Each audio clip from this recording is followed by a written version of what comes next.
পলাশ তই ৰাঙলী কৰি ফাগুনক মাতিলি, পলাশ তই ৰাঙলী কৰি ফাগুনিক সজালি।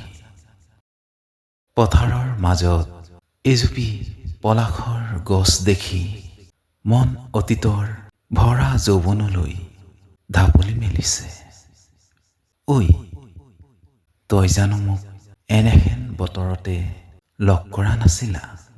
পলাশৰ তলত আৰু ৰিণিকি ৰিণিকি কৰবাৰ পৰা বাঁহীৰ সুৰ এটি বাজি আহিছিল। সেই ফাগুনৰ পছুৱা জাকৰ সৈতে সুৰ মিলাই বজাইছিল গৰখীয়া ল'ৰাজনে। এতিয়া চাওঁতে চাওঁতে বয়স ভাতিল, যৌৱন চিৰদিন নেথাকে ৰৈ, পাখি মেলি উৰি গুচি যায়। কিন্তু পলাশ তই দেখোন সদায় একেদৰেই ৰাঙলী, কিয় তোমাৰ দৰে নহলো মই জানো? পলাশ তই এনেদৰেই ৰাঙলী হবি, মোৰ এৰি অহা স্মৃতিক জগাবাহি। পলাশ তোৰ লগত মোৰ অতীত সমাহিত হৈ আছে,